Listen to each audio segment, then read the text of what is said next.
welcome to my channel Shah Like to Sew. I am a fashion designer and a pattern maker. With this channel, I will be sharing my sewing projects with you. So in this video, I will be showing how I made this pajama set for my husband. These are the patterns I used to make this pajama set. I already have ready-made patterns which I traced from his clothes. If you like to see how I trace patterns from clothes you already own, please let me know. I can make a video on that for you.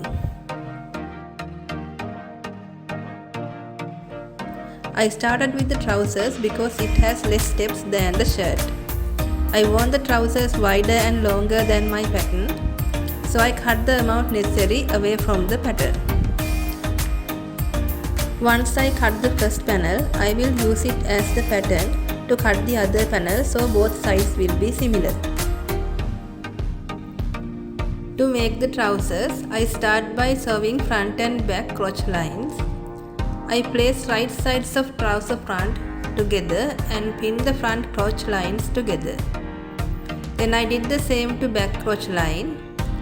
I took it to the sewing machine and sewed the crotch lines together. I also overlock the seam allowances to give the edges a clean finish as well as to stop fraying. This is how it looked like after sewing. I also attach a fabric label to the back crotch line to make back more identifiable.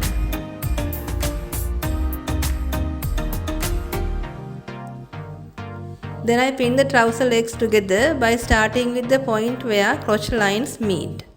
That way, trouser mid seams align nicely. So, I realized trouser is small for my husband and I did a quick fit on. Turns out I have used the wrong pattern to cut the trousers. I have used the stretch pattern instead of the non-stretch one. So, this is a good reminder for me and also to you to label the patterns correctly. I don't have a lot of extra fabric to cut another trousers, so I decided to add a gusset to trouser legs. Gusset is a diamond-shaped fabric piece that insert to places like underarms or crotch.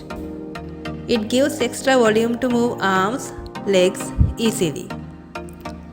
So, to sew the gusset, I need to attach the corners of the wider side of the gusset to crotch points of the trouser front and back. First, I pin one corner with trouser front crotch point and then balance the sides of the diamond shape with trouser legs as shown here. Then I flip the piece and did the same to other side.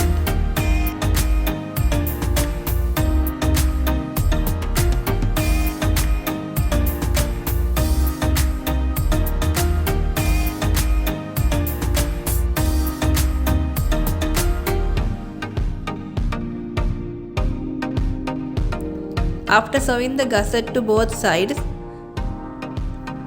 I pin the remaining trouser legs together and sew it in place.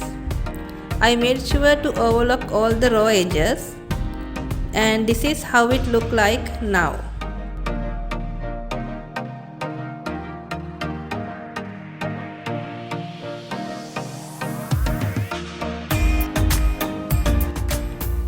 I measured an elastic to fit snugly on my husband's waist and sewed the ends together to make a loop. Then I divided it into 8 sections by folding like this.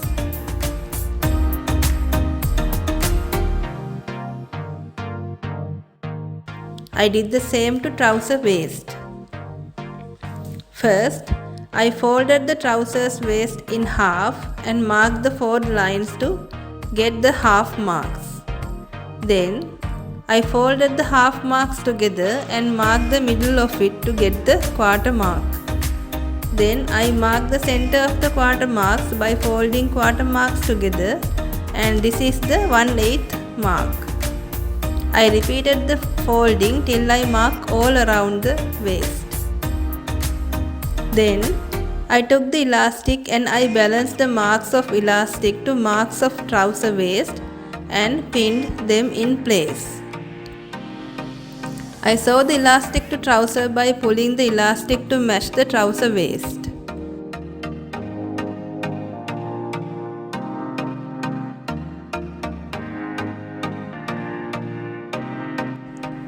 After sewing the elastic, I folded the waist like I did it in here and pinned it using the same balance marks. I stitched the waistband again while stretching the elastic.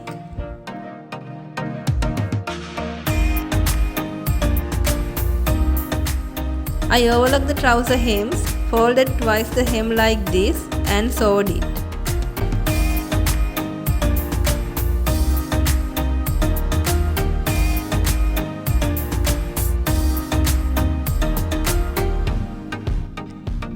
Now the trouser is all finished and it is time to start with the shirt.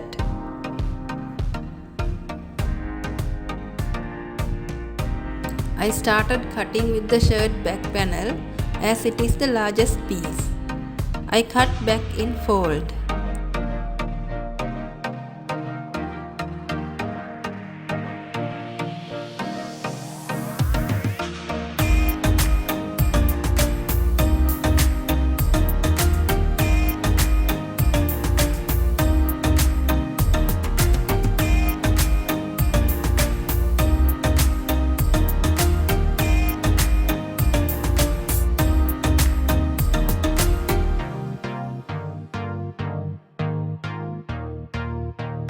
After cutting all the panels, now I have two collar pieces and one fusible interlining for the collar.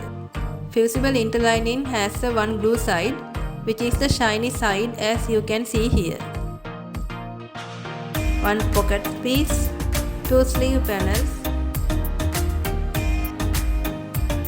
two yoke panels cut in fold, two front panels and a back panel.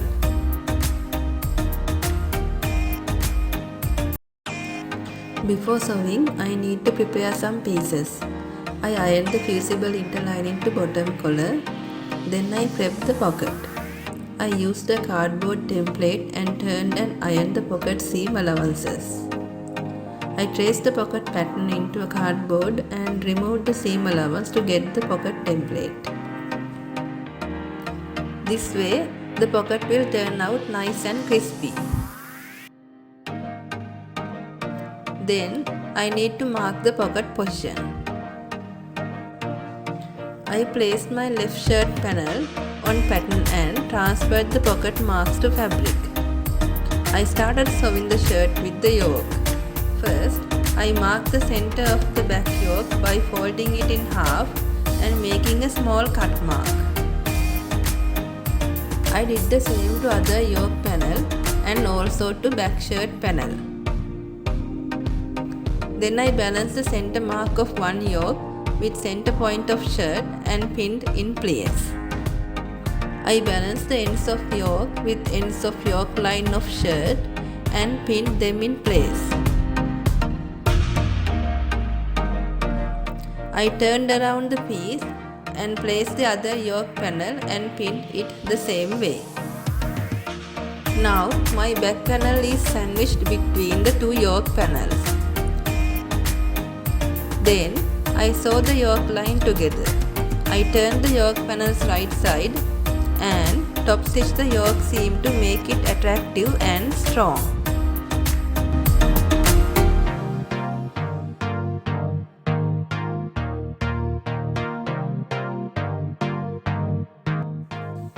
Now it is the time to sew the front panel to yoke.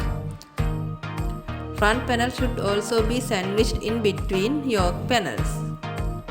To do that, first I folded the yoke seam allowance and placed the front yoke in between the panels to see how it looked like after sewn.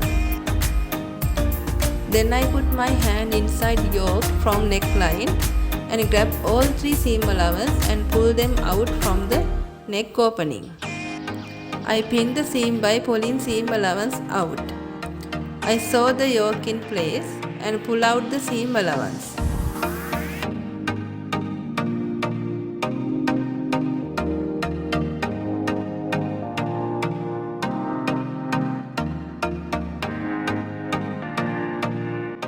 I did the same to other side of the front yoke.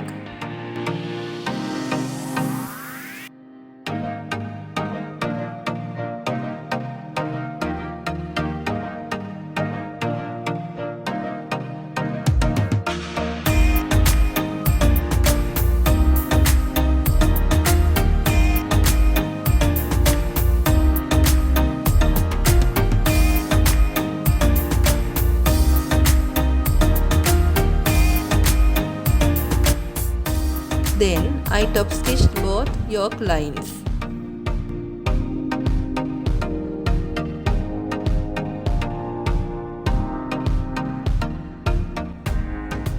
I overlocked the front facing lines of the shirt, and now I can go to the collar. I place the right sides of the collar together and sew around it.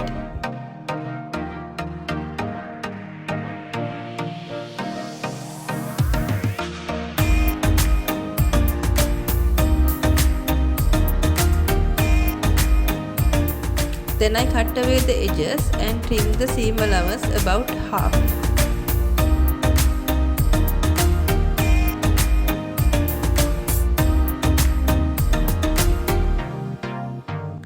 I turn the collar around and using the scissor point I push the collar points out.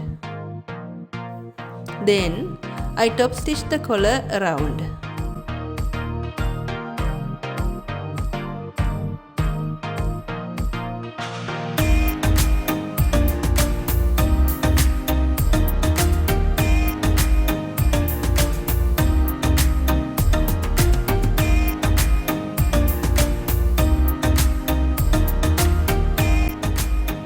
Now I have to attach the collar to neck. I folded and marked the center of the collar by making a small cut. Then I folded the neck in half and marked the midpoint of back neck the same way.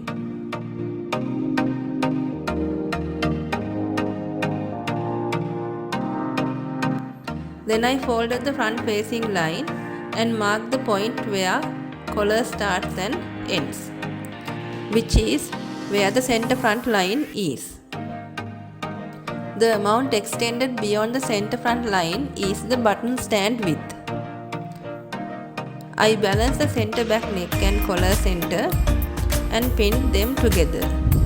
Then I balance the collar ends with the points I marked at shirt front and pinned them together.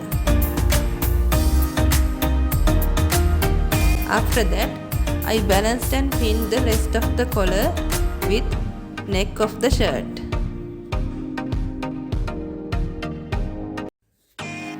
To sew the collar, I turn the face into right side and pin to the neckline. As you can see, facing covers part of the collar too.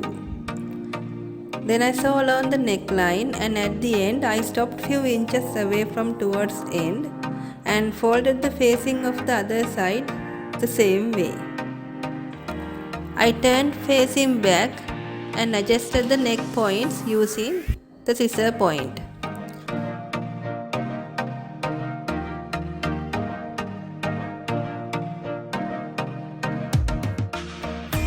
Fold in the seam allowance like this before turning makes points less bulky. I overlock the neckline off camera and then I top stitch the neckline from neck side, keeping seam allowance towards shirt.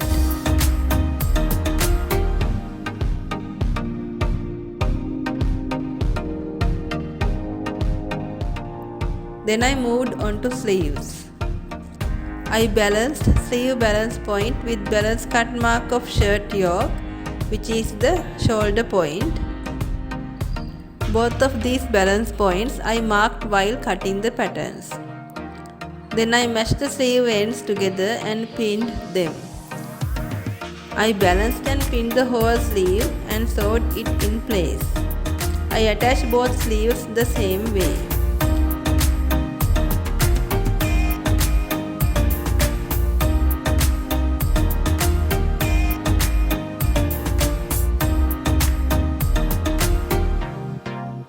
To attach the pocket, I first sewed the pocket hem. I did a double stitch line to make it look nice.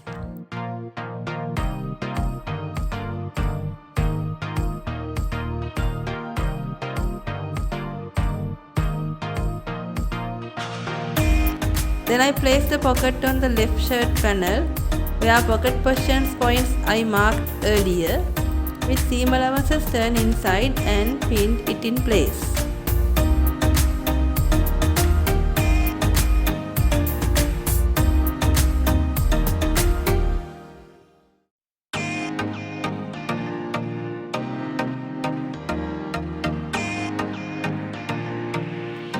Then I sew the pocket around, making a small triangle at the start and the end. It is to make pocket withstand stress during the use of pocket. As you can see, ironing the pocket before made life so much easier.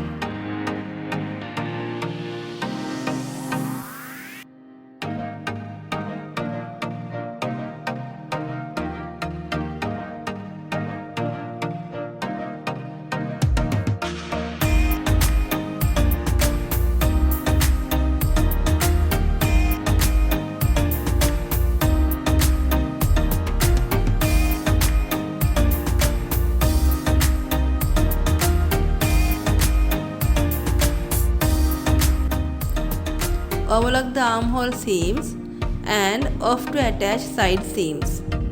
First, I pin the underarm points together and then pin the sleeve ends and shirt hems together.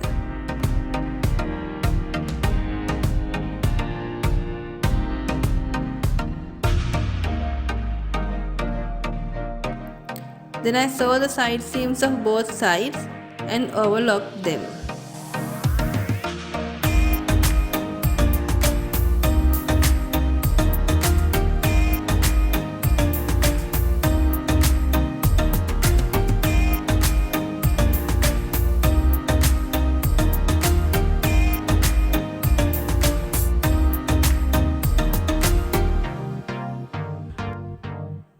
Now I need to sew the hem lines. I placed my ironing ruler and folded the seam allowance required amount and pressed the seam allowance all the way.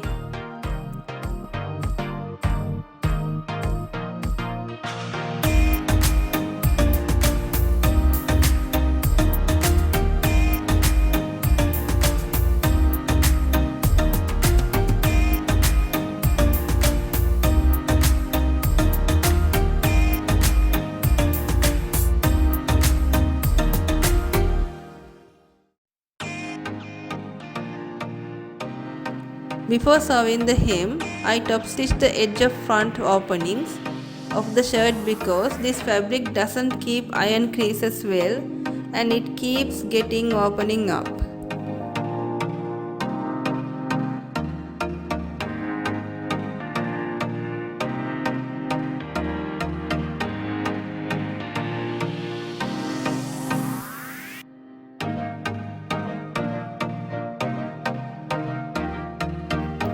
Then I turned and hid the overlock edge inside the hem and sewed the hem in place.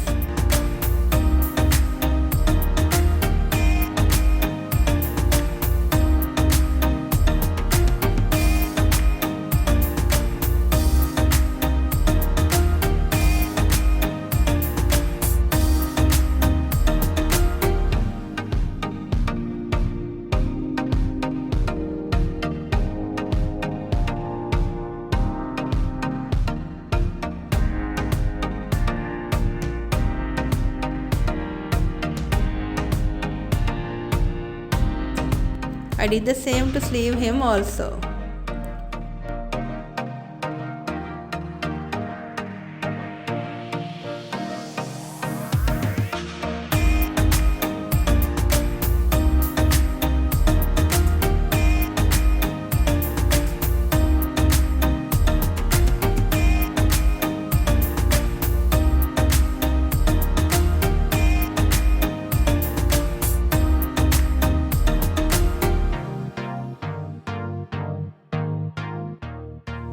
Now, most of the shirt is done and what is left is to sew buttonholes and attach buttons.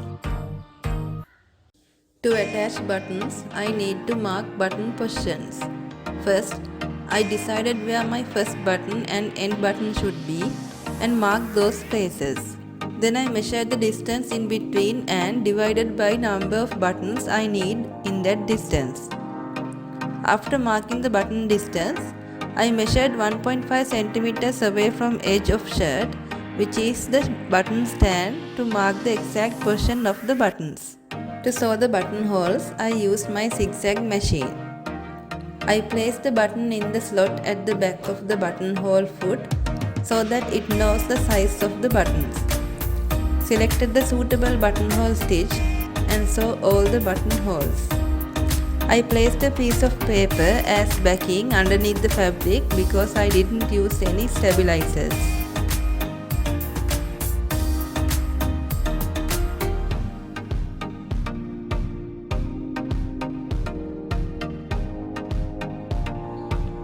To attach the buttons, I used the same machine and buttonhole foot. I placed the button under the foot and selected the buttonhole stitch.